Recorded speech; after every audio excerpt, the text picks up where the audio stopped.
On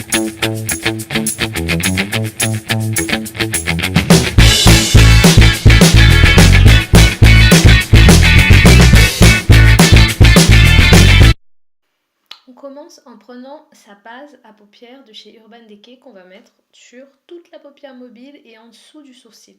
Alors cette étape est très très importante pour pouvoir dégrader bien un fard à paupières, vous ne pouvez pas y échapper. Il faut absolument mettre une base. Avant, déjà d'une ça tiendra mieux et le dégradé se fera beaucoup plus facilement. Donc veillez bien à en mettre en dessous le sourcil pour le redessiner. On en profite à ce moment-là. Je règle le miroir. Donc là vraiment on va unifier la paupière avec un pinceau plat. On étire et on redéfinit le sourcil avec cette base. Alors c'est une base de chez Urban Decay qui est opaque, mais sinon vous l'avez en irisé, vous l'avez pour les pommatures, vous avez 4 je crois différentes bases dans cette marque, qui pour moi est la meilleure. Là ma paupière est complètement unifiée, on ne voit plus mes petites veines ni mes petites rougeurs. J'utilise ensuite l'Aqua XL noir de chez Make Up For Ever qui est bien gras. Par contre attention, c'est un crayon qui sèche assez vite. Donc ça je vais aller le mettre à la racine de mes cils, toujours du plus fin à l'intérieur de l'œil et ça s'épaissit vers l'extérieur de l'œil. Il faut être assez réactive quand on applique son crayon parce que ça sèche vite. Donc souvent c'est ce qui produit les problèmes de taches. Donc tout de suite là je cherche le bon pinceau pour aller l'estomper. C'est un pinceau estompeur de taille moyenne parce qu'il existe en plus petite taille. Et je vais aller étirer la matière vers le haut. On étire, on passe de gauche à droite, vous frottez en fait. Ce qu'il faut c'est fondre ce noir dans la base qu'on vient d'appliquer juste avant. Très important. Et là on va aller étirer un petit peu l'œil, pas trop non plus. Donc là je continue à flouter, faire toujours le même mouvement. Je ne mets rien sur mon pinceau. Rien du tout. J'ai juste frotté. Donc ensuite, on va faire la même chose en dessous à la racine des cils. Donc veillez à ce que le crayon soit bien taillé. Et si c'est trop épais, pas de panique, on prend un coton-tige et puis on nettoie. Donc là, je vais prendre un pinceau estompeur, donc le même pinceau que le premier, mais de petite taille. Et je vais aller pareil flouter. Donc en fait, c'est un mouvement de frottement qu'il faut faire. Plus vous allez frotter sur la matière, plus elle va chauffer, plus elle va se fondre. Et souvent le problème que vous rencontrez, c'est que vous ne frottez déjà d'une pas assez fort, et aussi vous ne frottez pas suffisamment en fait, avec un pinceau propre. Vous voulez mettre trop de matière, et ça vous fait des taches, et ça ne fait pas de dégradé. La partie la plus importante, c'est vraiment cette partie. C'est-à-dire de bien appliquer, de bien définir son œil avec le crayon gras. Je corrige avec mon coton-tige pour faire la bonne forme à l'angle de l'œil. Et après, on va pouvoir passer aux étapes suivantes. Donc vraiment, prenez le plus de temps possible sur cette étape-là, c'est la plus importante. Et le crayon superposé sur la base fera que votre maquillage ne bougera plus. Donc là, pareil, je refonds un petit peu avec mon pinceau. Ensuite, je vais prendre un fard totalement prune de ma palette Inglot avec un pinceau plutôt rond, plutôt un gros pinceau pour aller plus vite. Et là, on se focalise à cet endroit-là. Donc je mets une première fois. Donc j'ai bien imbibé mon pinceau, mais pas trop. N'oubliez pas de tapoter sur le pinceau pour pas que ça ne coule sur votre anti-cerne. Parce que là, pour le coup, j'ai fait mon teint d'abord. Il faut vraiment que ça reste propre en dessous. Donc regardez bien cette étape parce que c'est souvent là où ça bloque en fait. À cet endroit précis, vous devez toujours rester à l'angle externe de l'œil, faire ce mouvement de demi-lune, de gauche à droite, des mouvements circulaires. Je n'ai plus rien repris sur le pinceau, si vous avez pu constater. Je n'ai rien repris en fait. Je ne fais que repasser. Là, une deuxième fois, je reprends, j'imbibe mon pinceau de prune et je reste toujours dans l'angle. En fait, il faut vraiment accentuer cet angle-là de l'œil. On va à peine à l'angle interne de l'œil. Et donc je continue toujours en essayant de remonter un petit peu au-dessus, en faisant ces mouvements circulaires.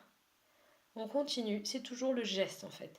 La gestuelle est très importante. On ne rajoute pas sans arrêt du fard, on en prend un petit peu. Là je vais prendre le fard noir avec le pinceau estompeur pour aller sur la racine de mes cils, pour aller intensifier à cet endroit-là.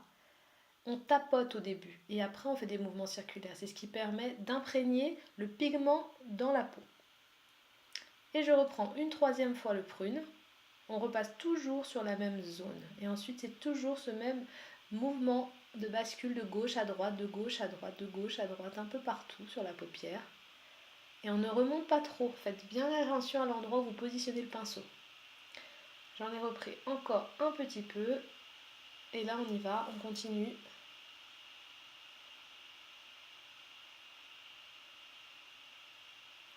Je prends un rose assez flashy. Alors oui, souvent on voit une grosse différence sur la banane. Alors si vous voulez qu'il y ait quelque chose de différent et qui se fasse vraiment un dégradé finalement avec une couleur qui accroche plus, n'hésitez pas à prendre des couleurs pour cette zone-là, très flash, c'est à ce niveau-là, mais pas plus haut ni plus bas, c'est juste entre les deux. Entre la paupière mobile et puis l'arcade sourcilière. Et là, toujours ce même mouvement. N'oubliez pas le mouvement, même avec le doigt après, je vais fondre directement la matière. C'est toujours une question de pinceau propre, pas trop imbibé de fard à paupières et de mouvement circulaire.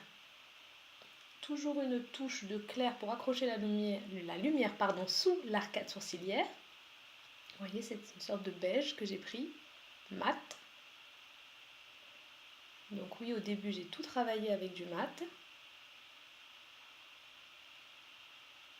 Et ensuite, j'ai repris en dessous avec mon fard prune.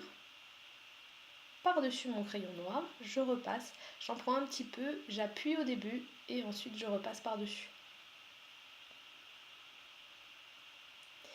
Je vais prendre un fard irisé pour aller mettre sur toute ma paupière mobile. On peut le mettre directement avec le doigt. C'est très joli. Superposition de mat et puis d'irisé ensuite. Comme ça ne fait pas trop brillant non plus. Parce que si j'avais mis de l'irisé depuis le début, ça aurait beaucoup plus brillé.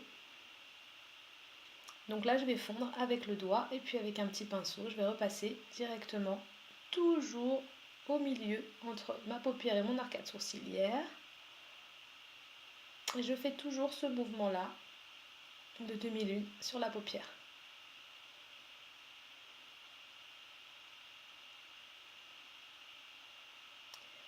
J'en remets encore un petit peu du fard irisé. Vous voyez, j'y vais petit à petit. Et toujours ce mouvement circulaire qui est très important. On nettoie avec un pinceau éventail.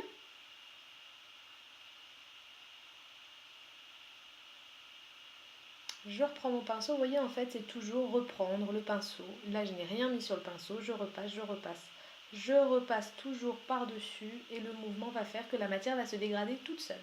Je prends un crayon violet pastel de chez Make Up For Ever, toujours chez Aqua XL, le nom du crayon. Je vais aller mettre ça dans ma muqueuse interne, en haut et en bas, pour ouvrir le regard. Ça change un peu du noir. Et puis pour finir, je vais prendre mes faux cils NYX. J'en ai coupé une petite partie, 2 mm sur le côté externe parce qu'il était un peu long. Alors cette colle elle est géniale, la nouvelle colle avec le pinceau eyeliner. C'est une colle noire. Il faut vraiment la mettre à la racine de vos cils, le plus finement possible, du début de l'œil jusqu'à la fin de votre œil. Cette colle là, une fois que vous l'appliquez directement sur la paupière, je trouve que c'est plus facile ensuite pour l'application du faux cil. Alors le faux cil, vous allez prendre directement la pince à épiler et puis vous allez aller le positionner au milieu de l'œil. On pose le milieu et puis ensuite on va aller poser les côtés. Donc comme je disais, on va bien appliquer le milieu et puis l'angle externe et l'angle interne, on y va carrément avec les doigts. Il faut appuyer relativement fort.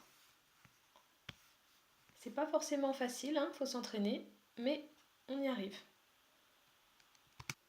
Et ensuite, je vais aller appliquer mon mascara de chez Make Up For Ever, Smoky Extravagant. Surtout, je vais accentuer à la racine des cils.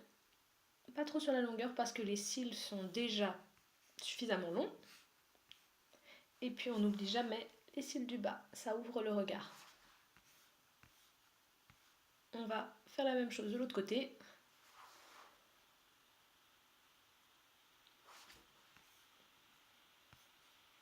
On replace aussi un peu les faux cils, on les rebascule un petit peu vers le bas. J'espère que ce tuto vous aura plu et je vous embrasse toutes très fort. Je vous dis à la prochaine.